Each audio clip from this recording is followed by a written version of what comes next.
Morrowind character creation. It can be intimidating having so many options, and bad character creation is, without a doubt, the leading filter for new players. In my 8-hour Morrowind video, I provided 3 template characters that were positively received, so I decided to do a full guide on character creation for the 20th anniversary. I'll try to cover all ranges of experience here. Whether you just saw one of my Elder Scrolls videos and you want to get into the game, or if you're friends with someone who wants to play TES 3MP with you and they sent you this video to help you make a character. It's actually pretty easy. First, you have to get the game.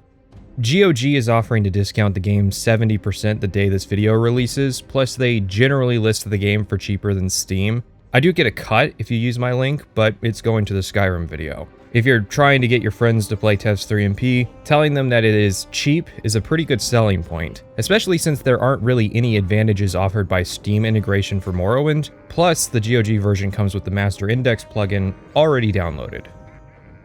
Once you have the game, you have 2 choices: patch the base game or use OpenMW. TES 3MP uses OpenMW, so you don't need to make a choice there. Honestly, for playing the game for the very first time, just use OpenMW. It's a source port that rebuilds the engine. You get a lot of features in a single install where you might have to install a dozen different things with the base game. I wouldn't go too crazy with mods or overhauls or anything like that. The main thing is making sure the game runs comfortably on your system since it doesn't natively support widescreen resolutions. You can also get a mod like Expansion Delay to make the expansions Tribunal and Blood Moon less aggressive, or you can hit tilde, target the assassin, and use the command Disable whenever you get attacked. Or you can just kill them and sell their gear. A lot of people do that. If you have any issues beyond that, you can use the PC Gaming Wiki to resolve system-specific problems. Setting up TES 3MP is pretty straightforward and mostly just a little extra effort for the person hosting the server, which is honestly the price for trying to convince people to play Morrowind with you. As for starting the game, nothing in character creation actually matters until this screen. This screen is your character sheet and allows you to change your prior decisions. So when you make your character, just enter a funny name, pick a cool looking guy, fill out the class questionnaire and accept whatever it gives you, pick a random birth sign and get to this screen. Or you could just use something like the Morrowind character planner. The main thing is getting to see directly how your choices impact your stats. Now you need to pick, in order of importance, your class, your race, and your birth sign. All 3 of those are going to hinge on the playstyle you wish to use in Morrowind, which are roughly fighters, mages, and rogues. Combat is the easiest and friendliest to beginners. Magic is the most powerful but also complex, and stealth is the odd one out. It can be powerful, but it's better suited to more experienced players. Classes are then created in this fashion. You pick a specialization, which is a choice between combat, magic, and stealth. You pick 2 favorite attributes, you pick 5 major skills, and 5 minor skills. Major skills will increase a skill by 25 levels, minor skills increase a skill by 10 levels. Skills generally operate by these rules. 5 is unusable. This represents your character flat out not knowing how to do something. 20 is where your character will actually start to be able to do things with that skill. 40 is something your character will be good at. 50 is the max you can get out of a skill at character creation. Your character also has attributes, all ranging from 30 to 50. These absolutely make a difference at the start and hinge on your choice of race and gender. Racial differences tend to play into fantasy tropes. If you've played a later Elder Scrolls game, you can guess which races will be good at which playstyles. Gender differences are trade-offs. For instance, Argonian women are better at magic, but slower and less agile than Argonian men. You can consult this chart on the UESP for more details. I'll start with combat. I still recommend you give all the parts a listen, even if it isn't your planned playstyle, because you might want to play a hybrid class and know about certain skills that belong to other specializations. But let's talk about the honest sport of bashing dudes with a club. Pick a melee weapon. You have long swords, short swords, axes, maces, spears, and fists. Of those, long swords, axes, and maces can either be one-handed or two-handed, but that's not as important in Morrowind as it is in Oblivion or Skyrim. Mechanically, there isn't a world of difference between long swords, axes, and maces. Long swords are the most common weapon type you'll find, so best for new players. Short swords are much faster, much lighter, but tend to break quicker. The idea is to either carry multiple short swords or use them as backup weapons for your main weapon. Spears are always two-handed, but have more reach than the other weapon types. Finally, hand-to-hand is the art of not having a weapon, but is what I would consider to be a melee skill for more experienced players due to how it works with fatigue. Oh, and there's no need for exclusivity. There's nothing wrong with wanting to use multiple weapon types. You could be a Battle Master playstyle that can use literally any weapon and just use whatever you find out in the field. But it is important that you make a commitment here. Blank slate characters have a default skill level of 5 in everything, and level 5 in a skill means you're going to miss practically every single swing you take. Between 30 and 40 is common for selected major skills, which is also around where weapons become usable. You can walk out a character creation with a skill of 40 to 50 if you synergize. If I'm making your character, then put Long Blade in the major skill slot and be sure to actually buy a sword labeled as Long Blade from a merchant. Next up is going to be a choice in armor. You have unarmored, light armor, medium armor, and heavy armor. The difference is obviously the weight, but how does that translate to the experience? Basically, what you're choosing is how much of your total carry weight you wish to designate to your armor. You could wear an entire set of heavy armor, boasting a high defense, but not be able to carry as much spare equipment or loot. You could lose a few pieces or use a lighter armor set, but the trade-off is obviously in defense. Medium armor is a lot rarer in Morrowind than the other types, but if you plan on using a combat playstyle, then you'll want to pick heavy or medium armor so that you receive points in endurance, thereby raising your maximum potential health. There's nothing wrong in picking 2 armor types and mixing your gear up to suit your playstyle. There's also nothing dictating that you use full sets of armor. If you're walking slowly, then maybe your gear is too heavy for your current level. Daedric armor has a nice armor rating, but it's also too heavy for low-strength characters to actually wear. Next up is specializations, which is fairly obvious which ones are for which playstyles. Specializations give all the skills under it 5 extra points. I would pick the specialization for the weapon skill you choose because that is where it'll make the biggest difference. Long blades, blunt weapons, axes, and spears are under combat. Magic is magic, short blade, hand-to-hand, and marksman are stealth. For your attributes, I would highly recommend picking endurance, which governs the rate at which you gain health at every level. Favoring endurance will give that attribute 10 extra points, which will result in 1 extra hit point every level.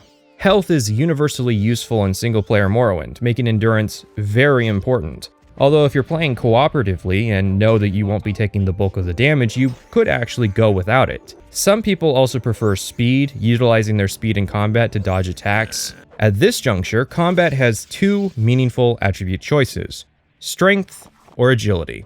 Strength will affect how much damage you do, your max carry weight, and your starting health and fatigue. Agility, on the other hand, will increase both the rate at which you land hits, as well as dodge or block them, your maximum fatigue, and your resistance to getting staggered. An easy way to think about this choice is simply to imagine whether your character is going to be a strong warrior or a skilled fighter. It's not a permanent decision, you won't suffer terribly for this choice, and there are birth signs that will offset whatever you don't choose.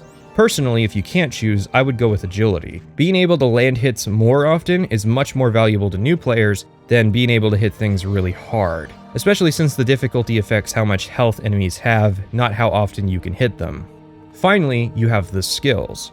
Put your preferred weapon and armor types in the major skill slots. If you want to use a shield, which requires a one-handed weapon, add block to the major skills. Block is not an active ability, but happens passively based on skill value and agility, so consider that. You cannot dump block as a skill and expect shields to still be useful in Morrowind like you can in the later games. There's a philosophy out there practiced by some players to not put their preferred weapons in the major skills. In fact, they don't pick it as a skill at all. This is really bad advice for new players and should only be done if you understand what you're doing and why you're doing it. It will make the game extremely miserable, and the benefits are negligible, especially for new players. Put your weapon skill in the major category. Alright, so what about the rest of the slots? Well, here you have to make a few choices, but it's not hard at all. Athletics. People sleep on this skill. Having high athletics will make you run faster and use less fatigue while doing it. It's basically a numerical score that dictates how in shape your character is. So if you find the movement speed slow, this would be a good major skill choice. It does come with a downside, that being that athletics levels from running, which you obviously do a lot of. This is a double-edged sword. Leveling quickly seems nice, but leveling too quickly using a wide variety of skills will result in you getting less attribute points when you level up. This is called dirty leveling, but if you're new, then you should not let it bother you. While you can raise attributes by a total of 15 points per level, there's nothing wrong with a dirty level as long as you're usually raising the primary attribute of your chosen weapon type by 5 points per level, which is either strength for long swords, axes, and maces, endurance for spears, and speed for short blades and hand-to-hand. As long as you're using the same weapon type over the course of a level, it won't be a big deal to have athletics occasionally level up. The next skill for consideration is Armorer. This is your ability to repair equipment, usually while out in the field. In towns, you can pay blacksmiths to repair items. Combat playstyles should plan on carrying a repair hammer with them. Morrowind is not as bad as Oblivion when it comes to the rate your gear breaks. If you repair every single time when you return to town, then what will typically end your adventures in the world will more likely be a full inventory than broken equipment. You could also elect to bring a backup weapon or skill instead. At this point, I want to bring up fatigue management because this is super important in Morrowind. If you play a nerd who spent his jail time learning about magic, then you best believe your character is going to be wheezing like one after running half a mile. Fatigue affects almost everything you do, from hit chance to spell chance to unlock chance to persuasion and sales prices. Makes sense. Try doing literally anything when you're out of breath. Mitigating this can be done in a few ways. Firstly, take regular breaks. That's what the wait function's for. You could also use alchemically made or store-bought potions. Restoration magic is well trained by quick fatigue regeneration spells. Mysticism magic could be used to steal back fatigue from enemies, which is actually really powerful with hand-to-hand builds.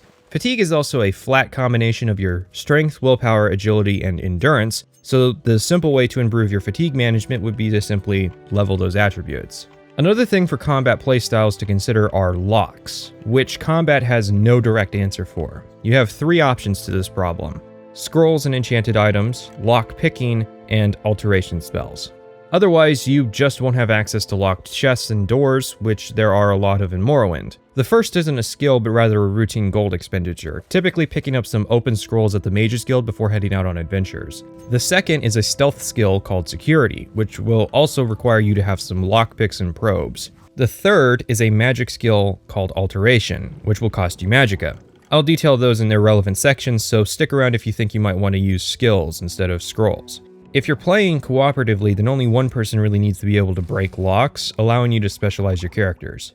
Next are skills related to dealing with NPCs. Mercantile is a skill that affects the value of sold and bought items, while Speechcraft is a skill related to affecting the dispositions of NPCs. Disposition's a big factor in item values and some quest progression, which can also be affected by illusion magic. A big gold expenditure, though, is training. Training allows you to convert all that gold you're making into levels, instead of just having it sit in your inventory. The price of training, however, is dictated by mercantile skills and disposition, so if you play a rude barbarian that refuses even basic decorum, expect prices to be high.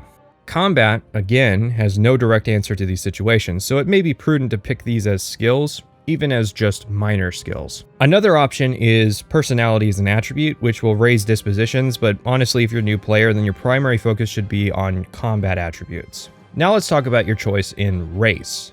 This is far more than a choice in appearance. Each race, and even the genders of those races, affect your skill and attribute values. While you can certainly do well playing a race that isn't traditionally associated with combat, you'll do better in the early game with a combat playstyle if you pick a combat race. It's all about the problems you want to solve.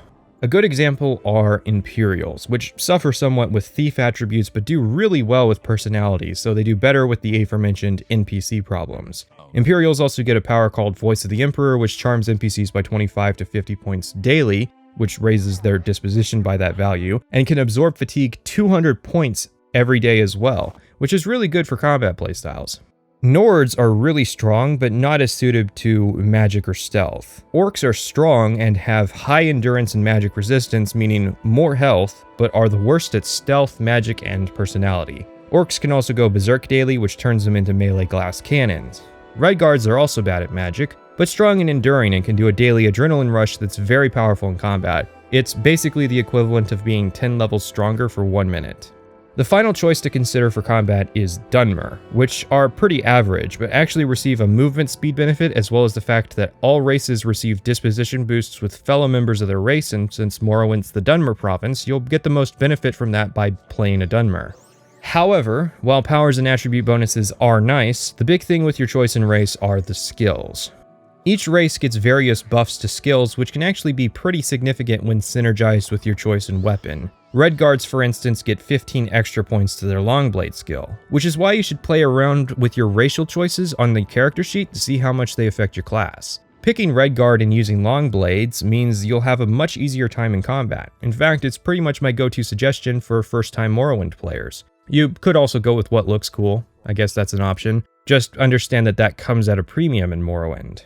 Finally, you have the birth signs. Some of these give you powers, but many of them are passive benefits. The Warrior, for instance, fortifies attack by 10 points. This will increase your chance to hit by 10% for the entire game. While that's definitely very powerful in the early game, by the mid-game, as long as you stick to your chosen weapon skill, you usually land 100% of attacks anyways. Another sign to consider is the Lover, which fortifies agility passively by 25 points, resulting in a 5% increased hit chance, but also a 5% increased dodge chance. You'll also block more often, do better with lockpicking, have more fatigue, and have a higher resistance to staggers, which is why the Lover is usually chosen over the Warrior since it will last far longer throughout your playthrough. In addition to all that, you also get the power Lover's Kiss, which can paralyze the target for 60 seconds if they don't resist it, at the cost of 200 points of fatigue, which is still very powerful, as long as the paralysis isn't resisted, but that holds for most of the early game.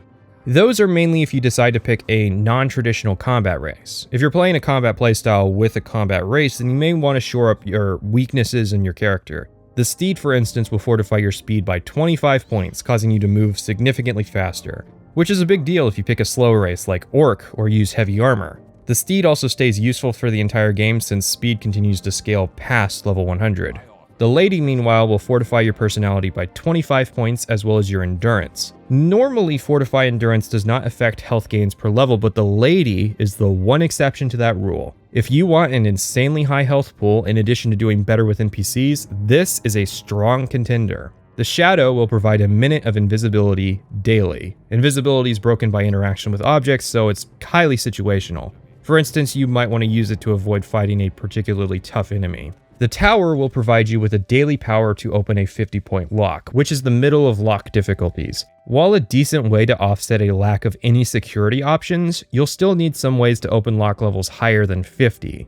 You're also basically giving up a potentially huge combat advantage for something that you can pay like 200 gold to offset. The Lord gives you a daily healing power, but it's only 2 points every second for 30 seconds at the cost of 100% weakness to fire, which is one of the most common spell types enemies have. The Ritual gives a daily power to restore 100 health instantly with 0 downsides, so if you're looking for a daily healing power, the Ritual is flat out better than the Lord. Finally, you have the Atronak, which at face value appears to be a magic-focused birth sign. However, 50% magic absorption is extremely powerful for defense against spellcasters, which you can either compound with something like Orc's natural 25% magic resistance, or use to buff up Imperials who have no magic resistances at all. The downside is a lack of natural magicka regeneration, but if you weren't planning on using magic anyways, then it isn't really a downside. If you're planning on using a hybrid class with magic, however, then you might want to wait for when I talk about it in regards to magical skills. So now you should have a pretty good idea of what kind of fighter you might want to build. Great, let's talk about hybrid combat playstyles. You may, for instance, be interested in using ranged weapons with marksmen, which involves a variety of ranged weapons from bows to throwing knives to crossbows. In Oblivion and Skyrim, there's no reason not to carry a bow around, but in Morrowind, there is. If you want to do it, you'll either need to put it in your class or train it up later because ranged weapons are very reliant on having sufficient skills to be useful. The main thing you'll probably be interested in having hybrid skills in, however, is magic. So we'll build a magic-focused character, and all you have to do is, if a school sounds cool to use, just add it to your class, preferably in the major skill category. For instance, if you want to heal, just put Restoration in there, and now you'll be better at casting healing spells. So, you've heard the rumors about magic being powerful in Morrowind, and want to pick up the art. Again, the same logic applies. Class, race, birth sign, magic specialization, intelligence, and willpower. Intelligence is important because it gives you more magicka, which means more spells before you need to rest. Willpower is important because it increases your success rate at casting those spells. So where's the hard choice? Well, mages are fragile, and unlike traditional tabletop, you probably don't have a party to back you up. Magic playstyles all come down to offsetting the inherent weakness of a guy getting close to you and beating you to death. so you might want something to help with that. More endurance for health, or speed for speed if you want to run away, etc. But you'll be worse at the magic part of your class. That's why magic isn't suitable for beginners, because there's a lot of trade-offs to consider that require some knowledge about the game. Your skill choices are going to be pretty straightforward. You'll need some measure of offensive magic, which is either going to be destruction, mysticism, or conjuration. You'll then need defense magic, which will either be restoration, alteration, or illusion. Destruction's straightforward. You can do damage, you can make people weaker, or you can break their equipment. Destruction makes a good hybrid skill because what else are you going to use your magicka for? Restoration is also straightforward. You can restore your attributes or build up your resistances. Restoration's a good hybrid skill. Think of it like doing a little prayer before battle to increase your potency in combat or to heal yourself afterwards. Mysticism is more abstract. You can absorb stats instead of damaging them, but at greater magicka costs. Absorbing a stat means that you decrease the enemy's value, but increase yours. So if you absorb 100 points of fatigue, you will restore 100 points of fatigue to yourself. You can also do cool stuff like teleport and manipulate objects at a distance. You don't need to probe a trap if you can use telekinesis to set it off from across the room. And teleportation is its own reward, coming in either a fast travel to the nearest temple or to a point of your choosing with mark and recall. Alteration is a robust skill packing its own cool perks. You can shield yourself, which will increase your armor rating, simulate the feeling of wearing heavy armor, or stack it on top of your existing heavy armor. You can also unlock stuff magically, increase your carry weight, decrease a target's carry weight to freeze them in place, or use it to move around with jump spells, water walking, fast swimming, and water breathing, or, the power to fly. Conjuration is the ability to summon stuff. One of my favorite builds is a normal Redguard warrior, but with conjuration as a major skill and learning to summon swords. Not only will the sword be powerful and actually make you better at using it, it also means I don't have to carry a sword around or worry about ever having to repair it. You can also summon armor or creatures to fight alongside you. Finally, you have illusion magic, which allows you to affect people. This gives you the power to calm NPCs, and then you can use speechcraft to intimidate them, which will lower their fightiness and make them scared of you, so when the spell wears off, they still won't fight you. Or you can make a friendly NPC more likely to attack you, or you can turn invisible, or you can paralyze your enemies. Something you have to bear in mind is that at level 1, you'll likely need to head to the Mages Guild and make some custom spells. Spell chance with default spells is a bit rough early on. It's more than just magicka that stops you from casting in-game magic. The spellcrafting menu and your magic menu will tell you the chance you have of successfully casting the spell, but with spellcrafting you can tone the spell power down to increase that spell chance. Also, since you can name the spells, I recommend naming every spell with a letter and a dash before the name to help organize your spell menu. You can do the letters based on the schools of magic or in the order of importance. You could decide to pick multiple or all the schools of magic. That only comes with the downside of being lacking in other skills. That makes magic strong for hybrid playstyles, an extra edge to consider. Of course, you need magicka, but there are birth signs and race choices for that we'll talk about in a bit. For now, there's a couple more skills to consider. Alchemy is the skill related to potion crafting. Alchemy is pretty powerful in Morrowind because you get easy access to ingredients. Unlike Skyrim, having alchemy as a skill means you know some of the ingredient effects without needing to eat them. Alchemists need to find equipment which comes in levels, but this can be a handy way around needing to spend all your magicka on healing spells. Next is enchant. Enchanted objects are very powerful in Morrowind, and enchant makes you better at using them. The thing about enchant is that it's for more experienced players. It's not a good skill pick at all for new people. Making enchanted items is really expensive, so it's something to get into in the late game when you have lots of money to just train the skill up anyways. I suppose the next question is, can mages wear armor? And the answer is yes, absolutely. In fact, you can wear any armor type without restriction as long as you're skilled at it. However, what you need to consider is that mages typically don't have the strength to spare for heavy gear, nor the speed to get around quickly while wearing it, so unarmored and light armor is more suitable for the playstyle than medium and heavy armor. Alright, now let's talk about magic races. Basically, Bretons and High Elves. Any race can of course do magic, but Bretons and High Elves get a magicka multiplier bonus, which means that they'll always be at a significant advantage when it comes to the number of spells they can cast, since magicka does not passively regenerate. This advantage does not go away either. Bretons and High Elves will always be magically superior. High Elves get more magicka, but come with all these spell weaknesses. Bretons get less magicka than High Elves, but still more than the other races, and they get a passive 50% resistance to magic, plus an active power that provides 50 points of shield for 60 seconds. To summarize, High Elves are offensive focused while Bretons are more defensive, and that comes across in their skill bonuses as well.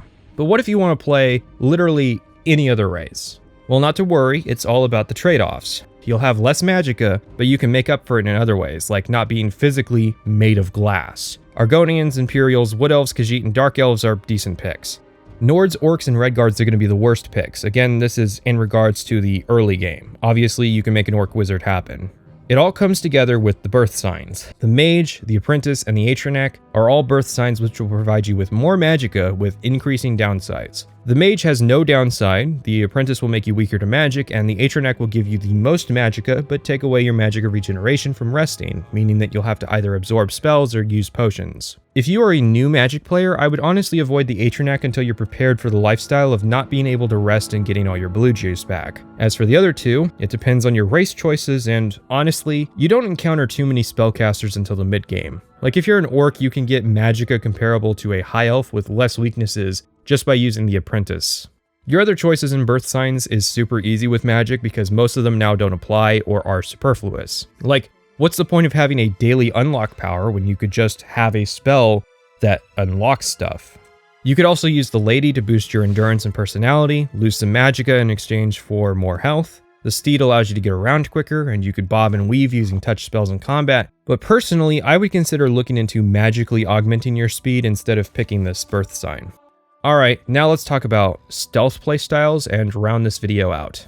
Again, stealth is the weakest in Morrowind, and not something I recommend for new players. Not because it's complex, it's actually super straightforward. It's just weak compared to how strong it became in Oblivion and Skyrim, and I think that throws new players off. Plus, there is the element of how you are playing the game. Playing unpatched Morrowind for stealth is very painful because some of the formulas are outright broken. I highly recommend not picking this playstyle as a first character.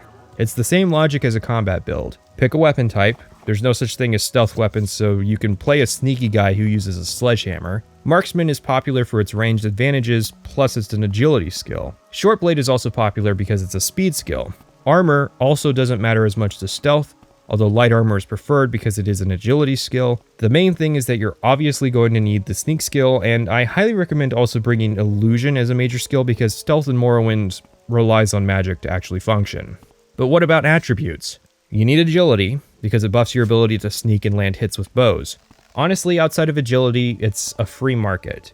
Basically consider all of the aforementioned problems and pick whatever you might be weakest at, especially in regards to your race. Like if you pick Wood Elf, then you might want to pick Endurance for health buffs. Wood Elf is definitely the best for a stealth playstyle focused around combat, while Khajiit do better at the social side of stealth. As for birth signs, the Lover's pretty big with 25 points in agility. Honestly, I would avoid the Shadow for a stealth playstyle. It sounds intuitive to be able to go invisible, but it really is a waste compared to the advantages given by the Lover. Now you might be thinking, wait, is that seriously it? Just stack agility as high as you can, and yeah, it really is. Agility is a big chunk of hit chance in Morrowind. If you want to do a lot of bobbing and weaving in and out of attack range, then you can stack speed with Redguards if you want. I feel that really is a combat crutch compared to trying to max your agility. Personality is technically a stealth skill, but obviously it's going to favor your time in town more than it will the world. Like, yeah, you could intimidate a bunch of NPCs using illusion magic to play a terrifying presence pacifist, but really personality should be used to navigate the early game town world to then train your character into the mid game, which is something not really conducive for a first time playthrough.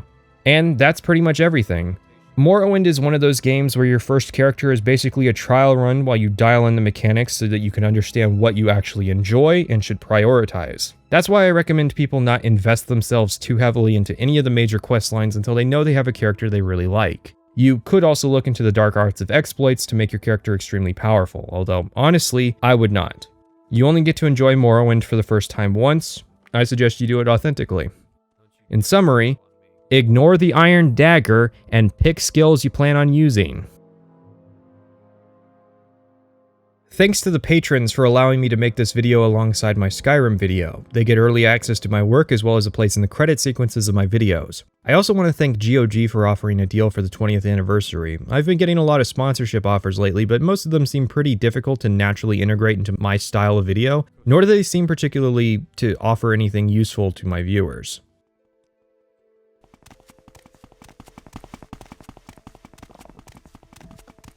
At the three-way intersection with 5 rocks, turn left.